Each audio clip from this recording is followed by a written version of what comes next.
une heure, les faux époux Thurange comparaissent devant la haute cour d'Auckland en Nouvelle-Zélande. 135 morts, 2622 blessés. C'est malgré l'opération Bonne Conduite le triste bilan du week-end de la Toussaint sur les routes de France. Changement de ton au 7e congrès du Front National. Fabius, Chirac, Jupquin étaient les héros cette semaine des journaux de la 2e chaîne de télévision italienne que nous recevons ce soir.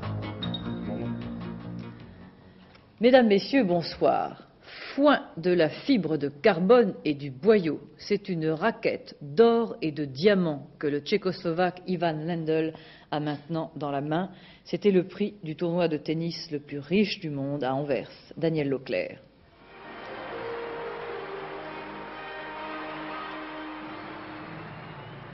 Ivan Lendl et sa nouvelle raquette, elle scintille sous les sunlights et pour cause, or et diamants remplacent fibres et boyaux. Elle est le chef-d'œuvre des diamantaires d'Anvers. 1420 diamants et 6 kilos d'or fin ont été nécessaires à sa réalisation. Son prix, 8 millions de francs. Pour Ivan Lendl, c'est la récompense de sa réussite au tournoi d'Anvers. Déjà vainqueur en 82 et 84, Lendl s'est définitivement adjugé le précieux trophée en remportant un 3e succès aux dépens de l'Américain John McEnroe. Le tout assorti d'un chèque de 200 000 $. Faites le compte, voilà un week-end bien rempli pour Ivan Lendl, milliardaire du dimanche.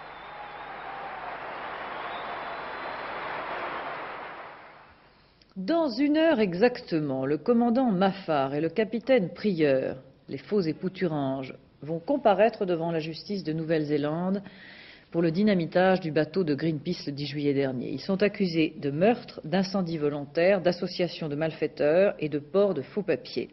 Mais il faut bien préciser que ce n'est pas leur procès qui commence tout à l'heure. C'est une audience préliminaire pour décider s'il y aura ou non procès. Chantal Bretz. Dans cette salle, Dominique Prieur et Alain Maffar vont écouter sans intervenir les quelques 200 témoignages à charge réunis contre eux par la police néo-zélandaise. Et ce n'est qu'à l'issue de cette audience préliminaire, qui peut durer quelques jours comme quelques semaines, que le juge de la haute cour d'Auckland décidera de faire ou non passer en procès les faux époux Thurange en fonction des preuves apportées par l'accusation. Dans leur cellule de la prison de Mount Eden, les 2 agents français ont mis au point avec leurs avocats un système de défense dont on ignore actuellement à peu près tout. Si l'accusation de meurtre est maintenue, ils risquent la prison à vie. Qu'ils ne soient pas les responsables directs de l'attentat, mais de simples rouages de l'opération, ne change rien aux yeux de la justice néo-zélandaise qui punit la complicité de meurtre comme le meurtre par une peine de prison à vie. Mais il existe une notion pénale passible d'une peine nettement moins lourde. C'est l'équivalent de notre notion d'homicide involontaire. Il n'est pas impossible que les responsables néo-zélandais choisissent dans une volonté d'apaisement cette porte de sortie honorable. La défense accepterait alors de plaider coupable et la condamnation deviendrait symbolique. Resterait alors au gouvernement français à obtenir après négociation l'expulsion de ces 2 agents comme le permet la loi néo-zélandaise. Ma femme n'est ni une James Bond girl, ni une Mata Hari, c'est un officier français à qui on a ordonné une mission et qui l'a exécutée. Voilà ce qu'a déclaré Joël Prieur, le mari du capitaine Dominique Prieur à son arrivée à Auckland. Dominique Prieur et Alain Maffar ont reçu par ailleurs un coup de téléphone du ministre de la Défense, Paul Quilès, les assurant de toute sa sympathie et leur souhaitant bon courage. Après ces vœux, voyons le dossier que les juges néo-zélandais vont ouvrir dans une heure à Auckland. Hélène Rizacher. Dominique Prieur, alias Sophie Thurange, 36 ans, mariée, capitaine de la DGSE, diplômée de sciences politiques et de l'école des officiers féminins de Caen. Commandant Alain Maffar, alias Thurange, 35 ans, l'un des meilleurs agents du service action de la DGSE, ancien commandant en second du centre d'Aspreto de nageurs de combat. Pour les faux époux Thurange, l'affaire remonte au 22 juin dernier, lorsqu'ils arrivent à Auckland, porteurs de faux passeports suisses pour 2 semaines de vacances, à bord d'un camping-car de location. Dans la soirée du 10 juillet, 3 heures avant l'explosion du Rainbow Warrior, un gardien du Yacht Club d'Auckland remarque à la jumelle les allées et venues d'un camping-car au bord de l'eau. À cause de vols récents dans la région, le vigile prend ses mouvements pour des manœuvres de malfaiteurs. Il relève le numéro d'immatriculation du véhicule et téléphone à la police. 2 jours plus tard, les Thurange sont retrouvés et interrogés. Le 19 juillet, ils sont inculpés d'usage de faux passeports et incarcérés. 4 jours encore et ils sont accusés de meurtre, incendie volontaire et association de malfaiteurs. C'est à la mi-août que la presse française révèle l'identité des 2 agents des services secrets prisonniers en Nouvelle-Zélande depuis maintenant 3 mois et demi. 61% des Français estiment que Dominique Prieur et Alain Maffar, les faux époux Thurange, ne devraient pas être condamnés par la justice néo-zélandaise car ils n'ont fait qu'obéir aux ordres. C'est ce qu'indique un sondage IFRES publié demain par France Soir. Un conducteur de poids lourd ivre dans la Manche, 5 morts, tous de la même famille. Un automobiliste ivre lui aussi à contresens sur l'autoroute du Sud, 3 morts. Le week-end de la Toussaint n'aura pas failli à sa sinistre réputation. Il a été cette année encore le plus meurtrier de l'année. Jean-Luc Mertens. Tout avait pourtant bien commencé. Vendredi matin, le nombre d'accidents était inférieur à celui de l'an passé à la même heure. Et puis, tout a basculé. L'opération Bonne Conduite, lancée par les pouvoirs publics, s'est très vite transformée en opération Zéro de conduite. Bilan provisoire, moins d'accidents qu'en 84, certes, mais beaucoup plus meurtriers. 135 morts et 2600 blessés ce soir, et les retours se poursuivent. Le ministre des Transports, Jean Roux, a tiré les leçons de cette hécatombe. La prévention, c'est bien, mais la répression, ça pourrait finalement être mieux. Ce qui est inadmissible, c'est que des gens confondent le permis de conduire avec un véritable port d'armes. Et je dis très franchement et très nettement à l'opinion publique que pour ces gens-là, il n'est pas question de ne pas avoir des sanctions sévères parce que ce sont de véritables assassins de la route et on ne peut pas les laisser continuer à agir de cette manière. Il faut que lorsque quelqu'un a mis en danger la vie des autres, il puisse avoir immédiatement une certaine forme de sanction de son acte qui est tout à fait répréhensible. Et de ce côté-là, je pense que, apparemment, ça n'est pas très populaire, mais protéger la vie des citoyens, lutter contre la délinquance routière, c'est une forme de responsabilité que je suis tout prêt à assumer. Changement de ton très net de Jean-Marie Le Pen au 7e congrès du Front National. Après ses récentes déclarations sous forme d'attaques tous azimuts, Jean-Marie Le Pen a nettement mis un bémol à ses agressions. Il apparaît d'autre part que la contestation interne au Front National a mis elle aussi un bémol. Jean-Marie Le Pen a été réélu président du Front National à l'unanimité. Fernand Tavares. Si un mouvement de contestation existe au sein du Front National, nous ne l'avons pas rencontré à Versailles où 2000 délégués en provenance de tous les départements ont pourtant participé aux travaux. Apparemment, les remous suscités par les derniers propos de Jean-Marie Le Pen et les attaques dont il a été personnellement l'objet n'ont ébranlé ni la toute neuve sérénité du mouvement, ni son unité. Non mais il n'y a pas de dissidence. Les travaux du Congrès l'ont prouvé. Il s'agit d'une petite manœuvre articulée autour, même pas d'un groupuscule, de quelques individualités qui se font là une petite publicité qui leur coûte pas cher.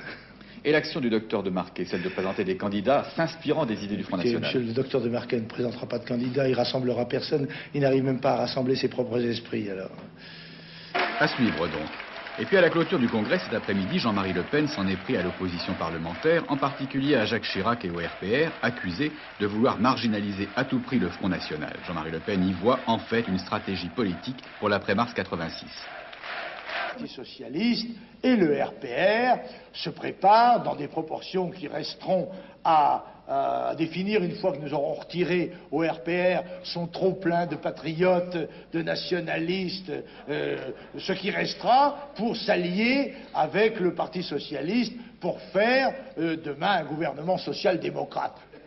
Pendant la campagne, le Front National traitera de problèmes économiques et sociaux, la question centrale demeurant l'immigration, ce qui n'est pas forcément, à préciser Jean-Marie Le Pen, synonyme de racisme et de xénophobie. Le problème de l'immigration, c'est un problème capital pour la France. C'est celui autour duquel s'articulent tous les autres. Et que si le problème de l'immigration n'est pas résolu de façon satisfaisante et humaine, eh bien, il en va du sort du pays et dans des années très proches. C'est la raison pour laquelle nous le mettons au premier rang actuellement des préoccupations des gens qui s'intéressent au sort de la France.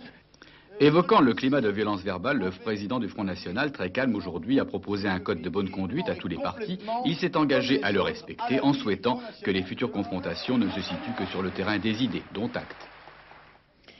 Les Argentins aux urnes aujourd'hui, ce sont les premières élections depuis 20 ans. Elles devaient être une manifestation concrète de la démocratie retrouvée, Mais c'est sous l'état de siège et protégé par des escouades de policiers et militaires que les Argentins sont allés voter pour renouveler la moitié de leur Parlement. Francine Raymond.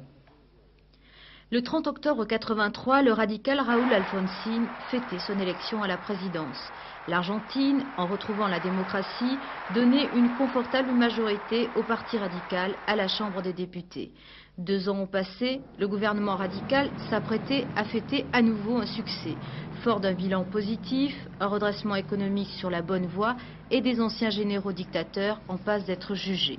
Mais en quelques jours, tout ce bilan s'est trouvé remis en cause. Pour juguler la vague d'attentats attribués à l'extrême droite, le gouvernement a dû avoir recours à l'état de siège. Une mesure trop souvent associée dans le passé au régime autoritaire pour que l'image de démocrate de Raúl Alfonsín n'en souffre pas. Sa seule intervention dans la campagne a été cette déclaration à la télévision mercredi soir pour justifier l'état de siège et s'en prendre à ces perturbateurs qui mettent en péril, a-t-il dit, l'Argentine démocratique, l'Argentine du futur. Le recul du parti radical signifierait la perte de la majorité à la Chambre des députés, ce qui n'empêcherait pas les radicaux de rester la première formation du pays, faute de rival sérieux. Les péronistes divisés ont présenté 3 listes différentes et pourraient essuyer un sévère revers, ce qui devrait faire au passage l'affaire du parti intransigeant, un parti social-démocrate. En fait, les attentats et la proclamation de l'état de siège semblent plus préoccuper les Argentins aujourd'hui que le résultat des élections. Au Guatemala, après plus de 20 ans de pouvoir militaire, les élections générales ont connu une participation record. Le plus grand calme a régné pendant toute la journée. Candidats les mieux placés pour la présidence, un démocrate chrétien et un centriste. Il n'était plus que 8 à l'arrivée du Grand Prix de Formule 1 d'Australie ce matin à Adélaïde. C'était le dernier Grand Prix de la saison. Daniel Leclerc. À la découverte d'un nouveau monde, la Formule 1 a fait la conquête d'Adélaïde. La capitale de l'Australie du Sud était la dernière escale d'une saison qui aura été marquée par l'avènement d'Alain Prost, premier champion du monde français. Mais quel suspense pour ce final, une course par élimination, dont la première victime est le Britannique Nigel Mansell, vainqueur des 2 derniers Grands Prix. Comme si vous y étiez à bord de la Renault de Patrick Tambay, c'est aussi les derniers tours de piste en Formule 1 pour l'écurie Renault. Alain Prost aurait bien voulu terminer la saison sur un nouveau coup d'éclat, mais ses espoirs s'envolent en fumée. C'est alors un duel à couper le souffle qui s'engage entre la Lotus d'Ayrton Senna et la Williams de Keke Rosberg. Dans la bagarre, le fougueux brésilien y perd ses moustaches. Ce nouveau look ne plaît guère à sa monoplace et Senna part en campagne.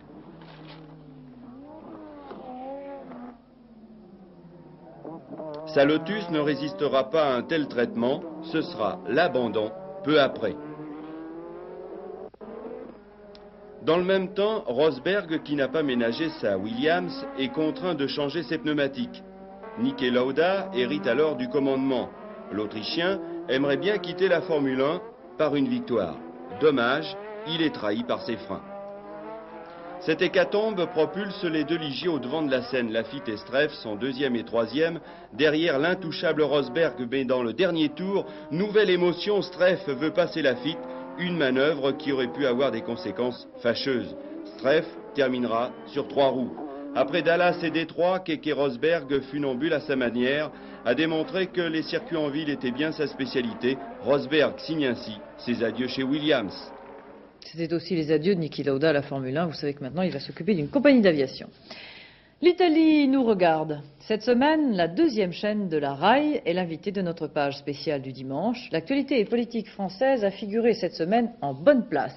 Voyons comment. Générique.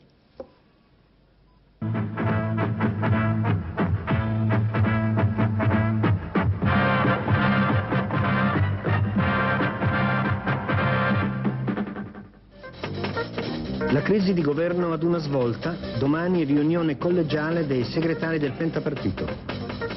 Diplomazia in movimento ad Amman et à Jérusalem per la pace in Medio Oriente. Possibili novità. Bonsoir, c'est le générique de l'édition de 19h45. Alors vous avez combien de journaux?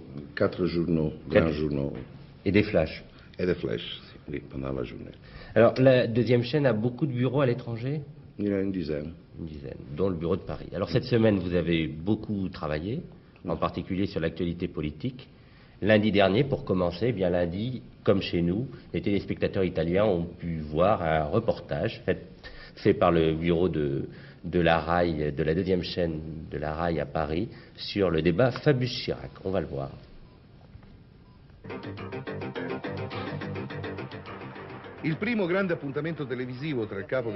Le premier rendez-vous télévisé entre le chef du gouvernement français, Laurent Fabius, et le leader de l'opposition et maire de Paris, Jacques Chirac, a été suivi par plus de 21 millions de téléspectateurs. Il s'agit d'un débat qui marque en fait le début de la campagne électorale pour la consultation législative et régionale du 16 mars prochain. Depuis l'instauration de la Ve République, les Français utiliseront pour la première fois le scrutin proportionnel à un tour et non plus le scrutin majoritaire à 2 tours.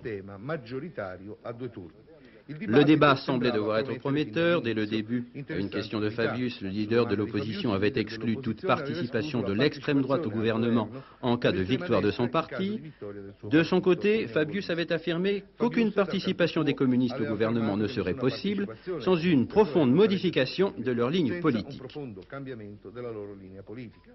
Eh bien, doivent avoir pensé les téléspectateurs français, on dirait que les néo-gaullistes et les socialistes ont trouvé un terrain d'entente ou qu'ils tentent de se rapprocher pour résoudre des problèmes graves comme le chômage. 3 millions de Français sont actuellement à la recherche d'un emploi. Espérance aussitôt déçue, car aussi bien Fabius que Chirac se sont enfermés dans leur idéologie respective. Le maire de Paris parce qu'il pensait probablement à Raymond Barre, l'ancien Premier ministre, lui aussi dans l'opposition et en tête des sondages.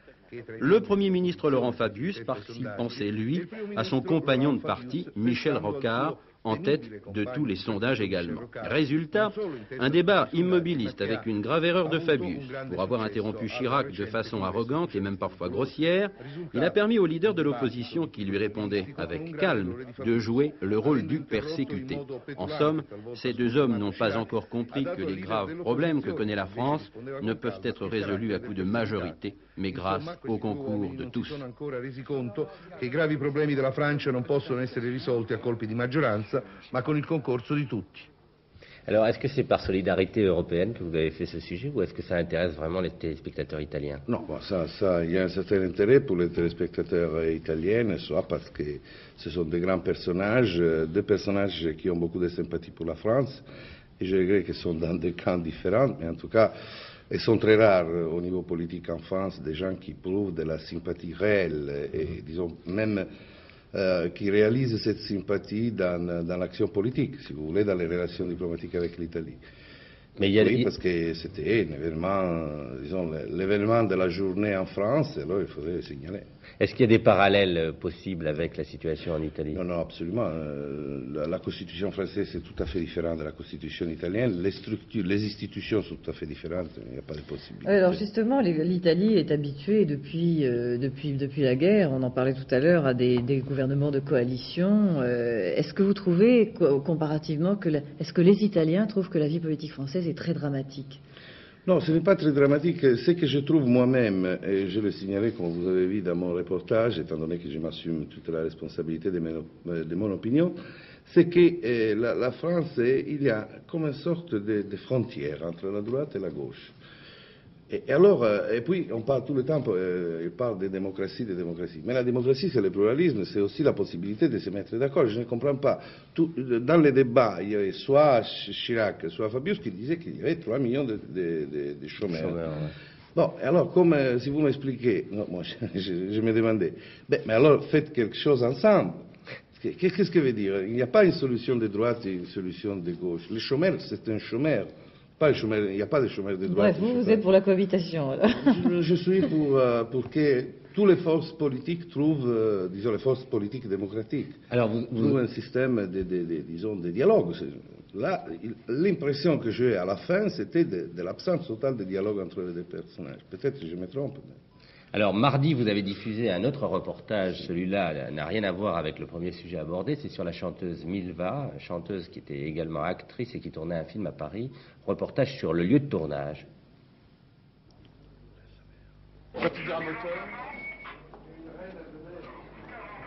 Dans la capitale française, Milva s'installe désormais dans son rôle d'actrice de cinéma, dans un film totalement français de Jacques Rouffio. Milva a comme compagnon et complice l'acteur italo-français Michel Piccoli et Michel Serrault, qui a interprété avec Ugo Tognazzi plusieurs versions du film La cage aux folles. Le film interprété par Milva est un policier. Tout d'abord, le titre.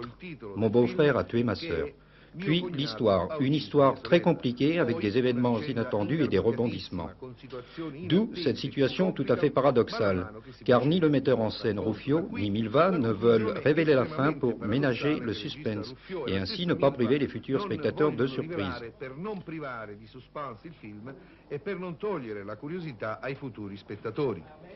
Une chose que j'allais oublier, Milva n'a eu aucun accident et les plaques qu'elle porte au cou et au bras font partie de l'histoire.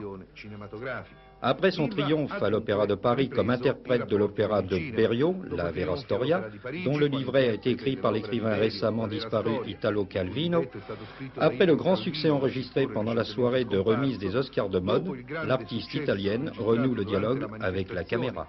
Per la consegna dei premi Oscar della moda, l'artista italiana riprende il dialogo con la macchina da presa cinematografica.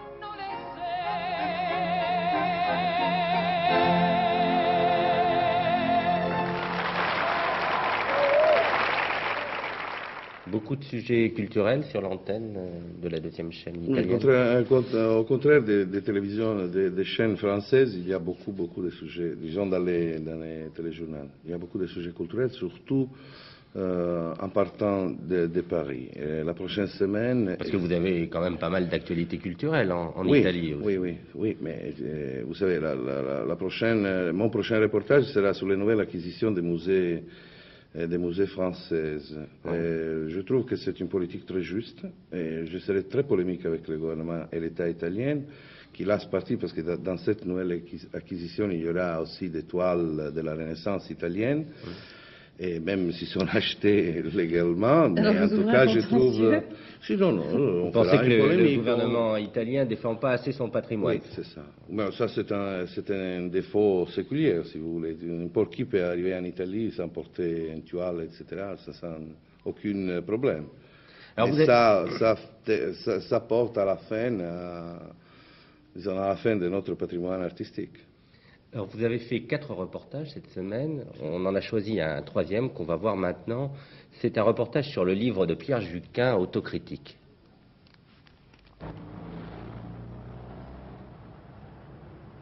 Place du colonel Fabien à Parigi. Place du colonel Fabien à Paris, c'est le siège du Parti communiste français, un parti en crise. Un récent sondage lui attribue 8% des suffrages aux élections législatives de mars prochain, alors qu'il en avait obtenu 11 aux élections européennes de 84. Entraînée par Georges Marchais, la direction du parti continue à préconiser une politique vieillie, dépassée par l'évolution de la société française. Un seul homme au sommet s'oppose à cette tendance, c'est Pierre Juquin, 55 ans. Il est membre depuis plus de 20 ans des instances dirigeantes du parti et il a voté seul contre le document final du 25e congrès. Il a écrit un livre autocritique où il invite les communistes à se rénover sans dogmatisme. Il révèle qu'en 1980, Georges Marchais s'était rendu à Moscou pour se faire expliquer comment se comporter sur le problème des euromissiles. Les problèmes des sociétés occidentales ne peuvent être résolus par Moscou, dit Juquin, et pourtant, il n'a pas été exclu du parti, contrairement à d'autres dans le passé. Pourquoi? Les choses ont changé, je crois dans le sens d'un progrès. Parce qu'il y a eu un changement de dispositif. Il vaut mieux discuter même durement qu'exclure des militants qui ne pensent pas comme la majorité de la direction. Je ne suis pas le seul au Parti communiste français à me poser des questions sur les raisons de sa décadence et sur les difficultés de toute la gauche dans notre pays à affronter le courant néolibéral, le courant américain ou la droite. C'est pourquoi mon livre est un appel à la discussion, à l'intelligence, à la réflexion de tous. Selon vous, comment votre livre sera-t-il accueilli dans le Parti communiste? Il y aura sans doute un débat parce que beaucoup de communistes se posent ces questions et qu'ils sont intelligents. On a l'impression qu'il s'agit d'une lutte solitaire, du moins au sommet du parti. Je suis beaucoup moins solitaire qu'on ne le croit. Je suis beaucoup moins solitaire qu'on veut le croire. De toute façon, je ne peux pas mener une lutte d'appareil. Ce n'est pas ma politique. Je crois qu'il faut débattre sur le fond des choses. Le Parti communiste, toute la gauche, tous les progressistes en France et dans les autres pays occidentaux sont appelés à analyser et résoudre une considérable crise des valeurs, des libertés, des modes de vie et des structures économiques. Il faut faire du neuf pour résoudre ces problèmes. Il faut beaucoup réfléchir et beaucoup discuter. Vous parlez dans votre livre d'une troisième phase pour le Parti communiste français. Franco Fabiani a écrit que votre troisième phase, précisément, ressemble comme deux gouttes d'eau à la troisième fois d'Enrico Berlinguer. Qu'en pensez-vous? Enrico Berlinguer est un des communistes que je Enrico Berlinguer est un des communistes que je respecte le plus et j'ai étudié de très près sa pensée.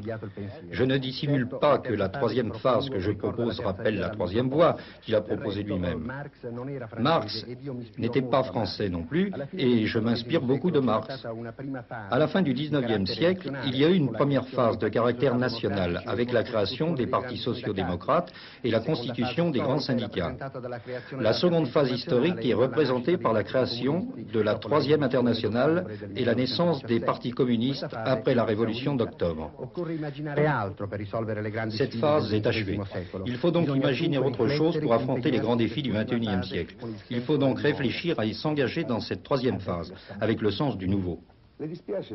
Les correspondants étrangers vous appellent souvent l'italien du Parti communiste français. Quel effet cela vous fait-il ?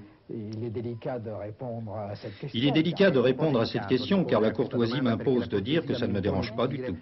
La politique me conduit à dire par contre que je suis un communiste français à 100%. Mais je pense que les problèmes auxquels nous sommes aujourd'hui confrontés ne pourront être résolus qu'à l'échelle de l'Europe occidentale.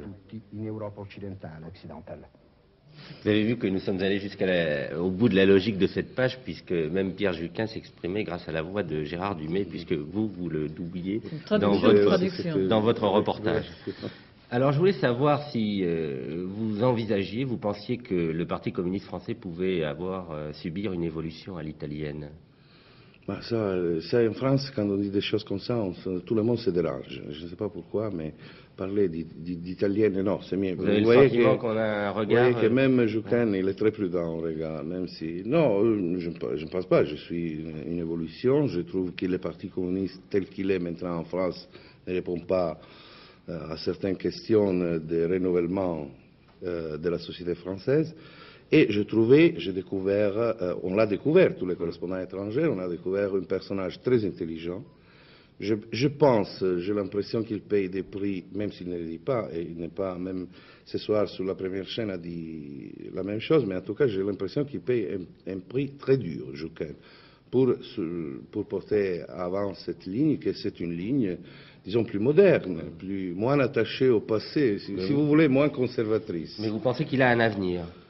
Je pense que si le Parti communiste devait disparaître de la société française, moi j'ai l'impression que la société française va se renouveler de plus en plus, malgré certaines contraintes, soit de l'État de certaines mentalités conservatrices. Alors, si le Parti communiste veut rester encore dans la société, il doit changer, il doit penser que mes enfants, vos enfants ne seront plus les ouvriers des premiers jours du siècle. Il s'adapte, autrement dit. Oui. Et puis, il faut qu'il accepte le système tel qu'il est. C'est votre regard. Oui, alors, ça c'est tout à fait personnel. Est-ce que vous subissez de façon très difficile, très agressive, la concurrence avec les télévisions privées ? Italienne? Oui. Non, pas encore. Pas encore parce que les télévisions privées en Italie ils viennent de commencer la politique de l'information, à réaliser des programmes. Les drames des télévisions privées italiennes... Ici, on dit que c'est la pagaille. Oui, aussi, on dit beaucoup de choses. Moi, je dis que c'est la liberté. La liberté de choisir entre 26 programmes le soir, par exemple, à Rome. Mais, ils ont des bureaux de correspondants à Paris? Moi, j'en ai pas vu. Non, pas encore. Mais c'est que le drame des télévisions privées en Italie est qu'ils essaient d'avoir de plus en plus de publicité.